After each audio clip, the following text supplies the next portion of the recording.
టోకులో విడుదలై భారీ విజయాన్ని సాధించిన ప్రేమ కథా చిత్రం మనసంతా నువ్వే వాలంటైన్స్ డే సందర్భంగా 2026 ఫిబ్రవరి 14న 4K రీమాస్టర్ వర్షన్ గా తిరిగి థియేటర్లలో విడుదలైంది. మొదటి 2 రోజుల్లోనే వేల సంఖ్యలో టికెట్లు అమ్ముడైనట్టు సమాచారం. ముఖ్యంగా యువత మరియు పాతతరం ప్రేక్షకుల్లో నోస్టాల్జియా కారణంగా మంచి స్పందన కనిపించింది. ఈ రీ రిలీజ్ కు ప్రేక్షకుల నుండి మంచి ఆదరణ లభిస్తుంది. విడుదలకు ముందు నుంచే మంచి బుకింగ్స్ నమోదయ్యాయి. ఇక ఈ మూవీ విజయానికి కారణాలు Valentine's day timing, 4K quality, Uday Kiran fans లో ఉన్న ఇమోషనల్ కనెక్షన్, నాస్టాల్జియా ఫ్యాక్టర్. కొన్ని ప్రాంతాల్లో హౌస్ఫుల్ షోలు నమోదయ్యాయి. ఎగ్జాక్ట్ ఫిగర్స్ అధికారికంగా తెలియలేదు కానీ ట్రేడ్ వర్గాల ప్రకారం రీ రిలీజ్ కు అనూహ్యమైన స్థాయిలో ఆదాయం వచ్చినట్టు అంచనా. కాగా ఒక అంచనా ప్రకారం ఈ సినిమాను 3 రాష్ట్రాల్లో భారీగా రిలీజ్ చేశారు.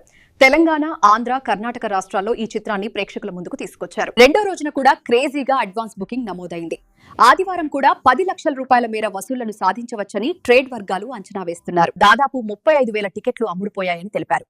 తొలి రోజు 50 లక్షల రూపాయల నెట్, 75 లక్షల రూపాయల గ్రాస్ కలెక్షన్లను వసూలు చేసింది. ఈ మూవీని 60 పట్టణాలలో, 130 లొకేషన్లలో, 150 స్క్రీన్లలో ప్రదర్శించారు.